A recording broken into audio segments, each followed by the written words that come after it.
Bismarck is a quantum leap for the Germans, and no question, their most powerful ship. Like any other battleship, Bismarck would have had her standard hull plating. She would have then had a layer of armour bolted onto that. When the Nazi battleship Bismarck was sunk in 1941, it took over 2,000 men and its secrets to the bottom of the Atlantic. For decades, we thought we knew the story, one of power, pride, and destruction. But recent discoveries suggest we were only scratching the surface, so much so that they reportedly even caught the attention of America's two most prominent political commentators, Tucker Carlson and Jesse Waters. They suggest a hidden cargo, gaps in official records, moves made in the shadows of war. The Nazi treasure on the Bismarck was real, and it's far worse than we ever imagined. This is the story behind it. The Beast Awakens.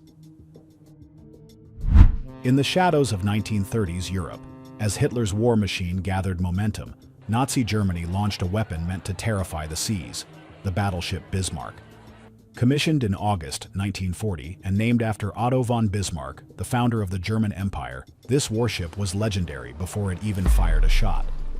At over 800 feet long and displacing more than 50,000 tons when fully loaded, the Bismarck dwarfed almost every vessel it faced. Its 15-inch guns could lob armor-piercing shells over 20 miles. Its armor belt was over a foot thick. It was fast, too, capable of speeds up to 30 knots. In every metric that mattered in naval warfare, Bismarck was a beast. It was a floating fortress, an ironclad message to the Allies. The Atlantic is no longer yours. To the Kriegsmarine, Hitler's navy, the Bismarck represented the keystone of a strategy to cut off Britain's lifeline, the convoys bringing in food, oil, and weapons from across the world. Starve the island, and it crumbles. That was the plan. But behind that plan, there was more. The ship's construction had been cloaked in intense secrecy. Blueprints were scattered across multiple departments. The German High Command tightly controlled access to its design, route plans, and mission details, even within its own military branches. German propaganda painted the Bismarck as a symbol of invincibility, a war machine forged by a new Reich destined to dominate. And yet, whispers began to circle, within diplomatic backchannels, within British intelligence, and even within the ranks of the German military itself. Whispers that Bismarck might not have been sent to sea purely for combat. You see, while the ship was designed for war, its maiden voyage, and its only voyage, would quickly become wrapped in layers of secrecy, speed, and unrelenting urgency. The Reich was desperate. Its looted wealth needed to move. May 1941. The Atlantic convoys were the United Kingdom's lifeblood. Tankers, troop ships, cargo vessels, thousands of them, crossed dangerous waters daily. If Hitler could cut that artery, Britain would suffocate. Operation Rheinübung was Germany's bold answer. On May 18th, the Bismarck slipped out of port in Gdynia, Poland. Its escort, the heavy cruiser Prince Eugen, loaded with reconnaissance gear and advanced radar. Together, these two warships formed the sharp tip of Germany's naval spear. Their orders: break into the Atlantic and destroy as many Allied merchant ships as possible.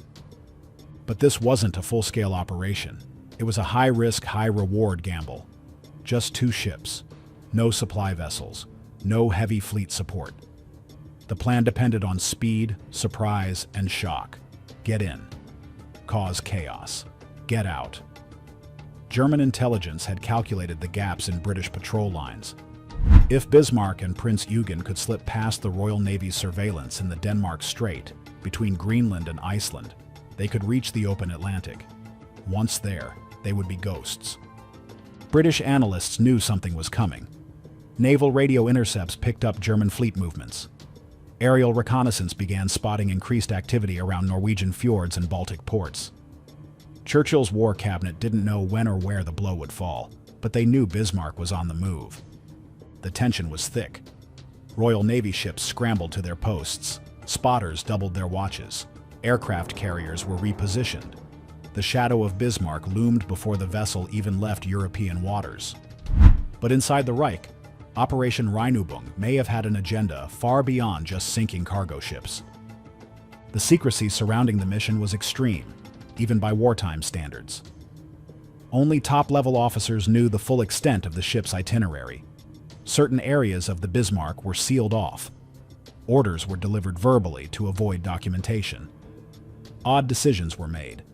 Some intelligence officers noted that the Bismarck's cargo manifests were incomplete or unusually vague. The ship carried fewer munitions than expected for a long-term raiding campaign. Why? Why would the Nazis send their most powerful warship into open ocean with minimal support and only a fraction of its potential firepower? One question has haunted historians, naval experts, and conspiracy theorists alike. Was disrupting convoys the sole purpose of this voyage?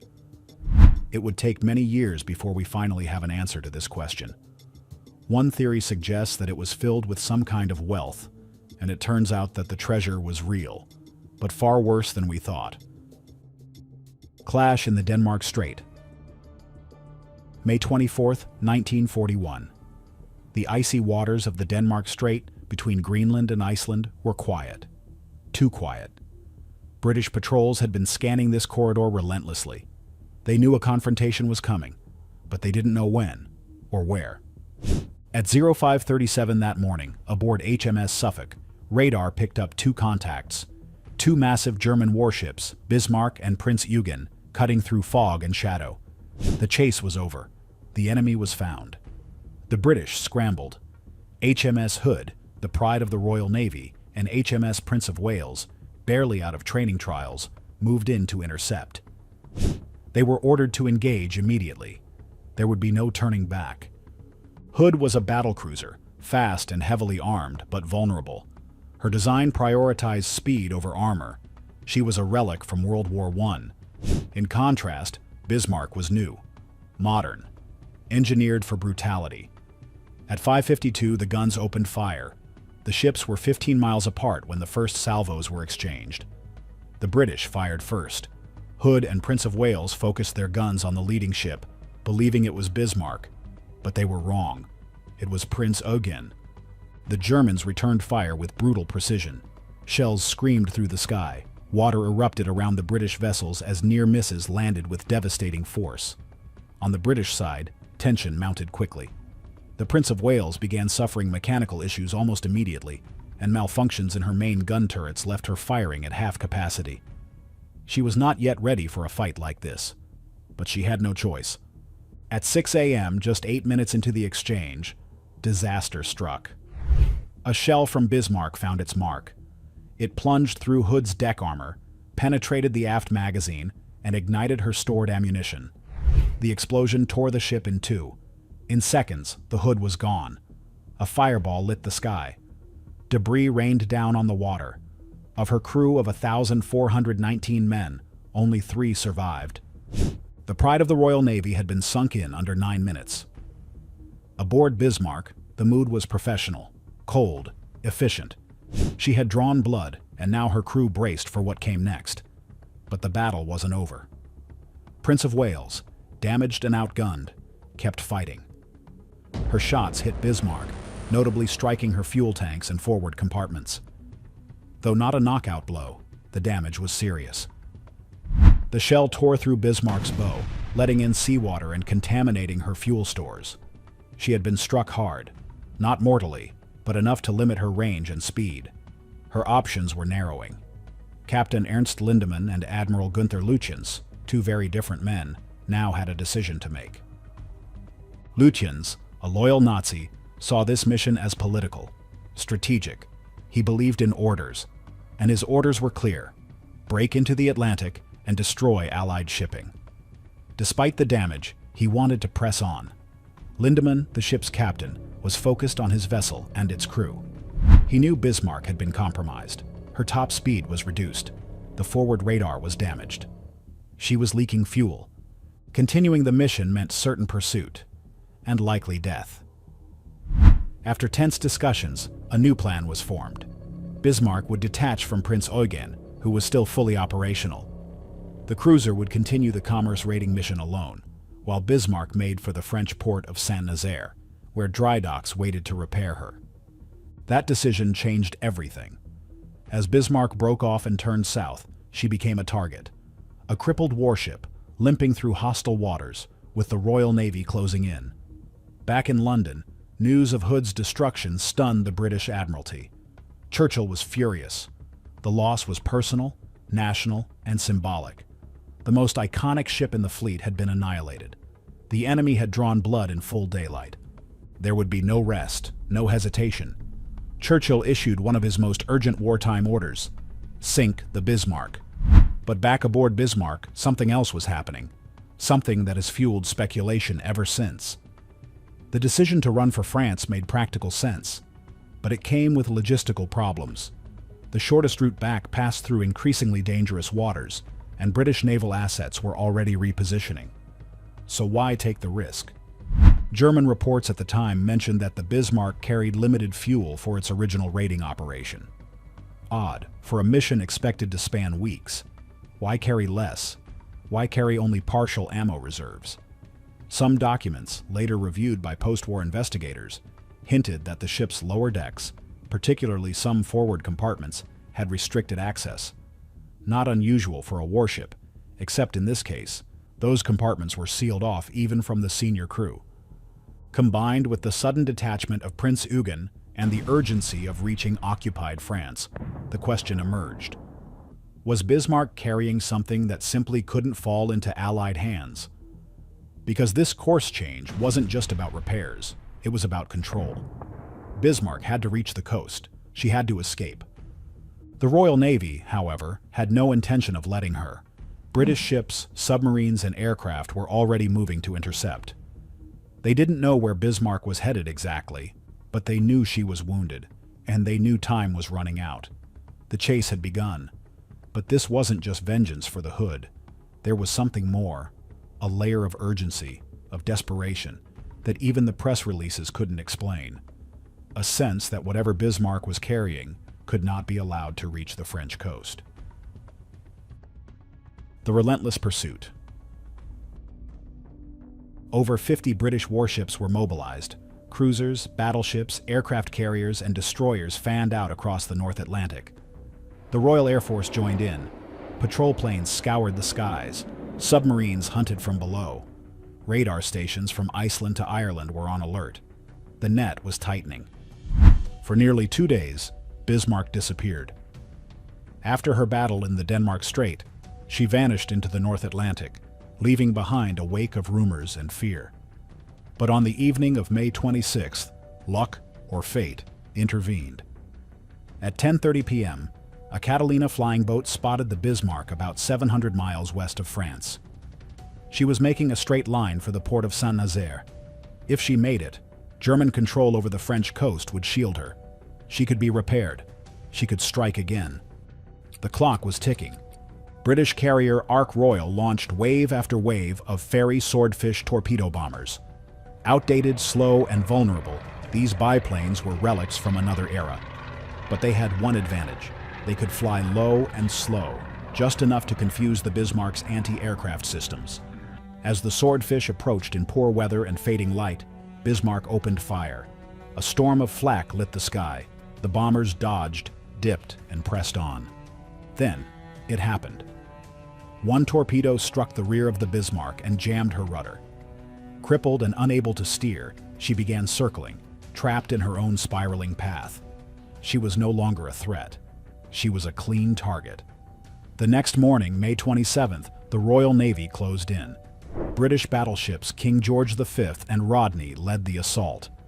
They opened fire from range, pounding Bismarck with heavy-caliber shells. They ripped through her superstructure. Her guns returned fire, but without maneuverability, her volleys were erratic and ineffective. Within 30 minutes, her main batteries were silent. Her upper decks were a ruin of twisted metal and fire. The slaughter continued for over an hour. British destroyers moved in, launching torpedoes at close range. Reports suggest that some torpedoes hit below the waterline, opening her hull to the sea. At 10:40 a.m., the order was given to scuttle the ship. Explosives were detonated inside the Bismarck, and valves were opened to flood the compartments. Her fate was sealed. At 10:39 a.m., she rolled over and slipped beneath the waves. Out of more than 2,200 men aboard, only 114 survived. The cold Atlantic swallowed the rest. The British had their revenge. The most feared warship in the German fleet had been destroyed. The Royal Navy regained control of the Atlantic, and the threat of German surface raiders was all but eliminated. Still, this operation was more than tactical. It was urgent, personal, ruthless. Shadows in the hold. In the decades since the Bismarck was lost to the Atlantic, historians, naval analysts, and deep-sea investigators have asked the same question. What was really aboard that ship? While its stated mission was to disrupt Allied shipping, alternate theories continue to circulate, some dismissed as wartime paranoia, others supported by curious inconsistencies in German naval records. One of the most persistent stories is that the Bismarck was en route to a secret rendezvous. According to scattered wartime documents and post-war testimony, there was an expectation of contact with a German U-boat somewhere in the Atlantic. What the rendezvous was remains unclear.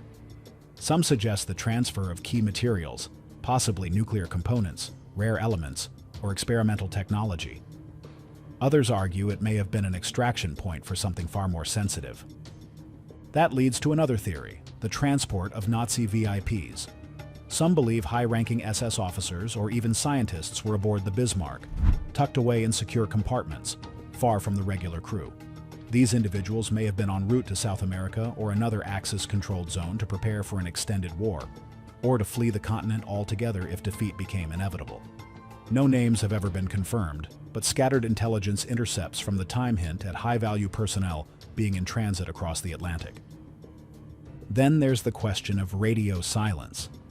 After the Bismarck was damaged, it broke standard protocol and transmitted a series of messages, brief, encrypted, and irregular. That break in silence gave the British just enough information to triangulate her position. But why take that risk? One theory suggests sabotage from within. Someone aboard was sending covert signals, either to alert Allied forces or to contact other operatives. If true, it would mean that someone on the Bismarck didn't want her to make it home. Separately, these theories raise questions. Together, they hint at a ship cloaked in secrecy, carrying more than steel and shells, possibly carrying something that could have reshaped the course of history had it made it to its destination. The sections. When the Bismarck was first discovered in 1989 by oceanographer Robert Ballard, the same man who located the Titanic, only limited exploration was possible. The crushing depths, hostile currents, and the sheer complexity of the wreck made full access impossible with the technology of the time. What researchers did find, however, raised more questions than answers. Large sections of the hull were intact. Sealed compartments remained completely inaccessible. Naval historians noted that some areas looked like they had been reinforced, odd for a ship supposedly built for surface combat. There were no official cargo manifests to match what little could be seen from early dives. Over the years, rumors swirled. What was left down there? Why were certain compartments so heavily sealed? Why did some records related to the ship remain classified for nearly 80 years? Then, in early 2025, everything changed. A deep-sea expedition funded by a coalition of European governments, publicly framed as a routine archaeological survey, descended on the wreck with next-generation submersibles equipped with precision cutters and pressure-resistant drones. The real mission, according to internal defense briefings leaked just months later, was far more targeted. The divers had a list of coordinates and a clear directive: get inside Bismarck's lower decks. What they found stunned even the most skeptical officials. It turns out that the Nazi treasure on Bismarck was real, and it's far worse than we thought. According to the insiders, sealed vaults were discovered intact, armored storage units bolted to the hull near the forward hold. When remotely accessed, they revealed stacks of gold bars, jewel-encrusted ornaments, and religious artifacts looted from across occupied Europe. Several items were traced to museums and private collections in Poland, France, and Austria, long assumed lost or destroyed. Among them, an emerald-studded reliquary believed to be taken from a monastery in Krakow. and a cache of ancient Roman coins listed as missing from the Louvre since 1940. But that wasn't all. The real breaking news caught the attention of American reporters. Beneath the treasure lay steel canisters, labeled only with Reich eagle seals and numeric codes. Inside, hundreds of pages of documents preserved in watertight containers. According to analysts familiar with the operation, these included encrypted communications between Nazi high command and foreign embassies, detailed maps outlining potential post-war supply routes, and even schematics for weapon systems never seen in action. Some of which appear to include early missile guidance concepts and bioagents in theoretical stages, written by Hitler himself. But what made some reporters to say, "This is shocking"? Well, one file was allegedly marked Sudamerica, 1945 to 1950. The implication? That not only were key Nazi figures planning for survival in South America, but that treasure, materials, and intelligence were being relocated with long-term operational intent. Argentina, in particular, appears repeatedly in the recovered documents, along with references to safe houses, codenamed accounts, and encrypted shipping logs that match with known post-war escape efforts through rat lines.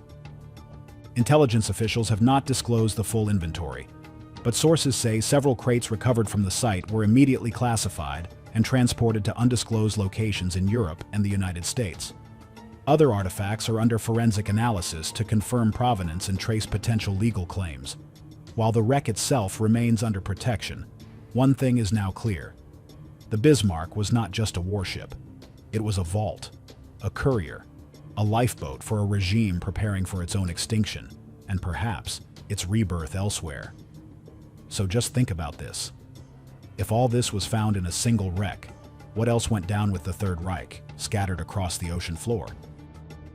In the deep. The confirmation of treasure aboard the Bismarck has triggered quiet shockwaves through governments, intelligence agencies, and historical institutions worldwide. For over 80 years, the ship had been treated as a relic of naval warfare, a cautionary tale about hubris and technological ambition. Now, it's something else entirely, evidence of a larger hidden operation that Nazi leadership hoped would outlive their collapsing empire. In the wake of the 2025 dive, a flurry of internal communications leaked to journalists and researchers. None were meant for public release. They point to an effort already underway to track and cross-reference the Bismarck's recovered documents with wartime shipping records, foreign intelligence intercepts, and missing person files tied to known Nazi escapees. Several documents explicitly mention South America, not just as a safe haven for fleeing officers, but as an active post-war staging ground. The files mention accounts, aliases, codes, and names, some already known to historians, others entirely new. One list, partially redacted in the leak, included over 30 vessels believed to have left Europe in the final months of the war. Bismarck was only one of them. Even among seasoned intelligence professionals, there's growing suspicion that a significant amount of wealth and intelligence left Nazi Germany before its final collapse. Some of it may have been moved through the U-boat fleet. Other portions likely went through neutral countries, laundered into private accounts, false charities, and even corporate partnerships that survived the war. But the Bismarck stands out for one reason. It was the Reich's most powerful battleship, and it went down fighting. Its use in transporting treasure and high-level intelligence wasn't a gamble. It was a signal. The Nazis believed this ship could not be touched, that no one would ever reach the secrets buried inside. They were almost right. What's emerging now is an effort by high-ranking Nazis to preserve more than money. What Bismarck carried were the tools to rebuild: economic assets, research files, and escape protocols, all meant to ensure the Reich's legacy would survive, if not in Europe, then somewhere else. The British government has remained largely silent, though insiders say intelligence officials are combing through the recovered material for any surviving ties to the post-war political landscape. Germany, too, has declined to comment. Yet, behind the scenes, forensic teams are analyzing every item. Experts in encryption are trying to decode the remaining sealed files. Salvage teams are even remapping sections of the wreck, hoping to identify parts of the ship that may have been overlooked. The truth is that the destruction of Bismarck was meant to be the end of a legend, but instead, it opened the first page of a much larger story. A story that is still unfolding. In secret meetings, deep-sea missions, and long classified files are now beginning to surface. The wreck lies in silence, but what it carried has started speaking again. Do you think we are ready to listen, though? Let us know in the comments.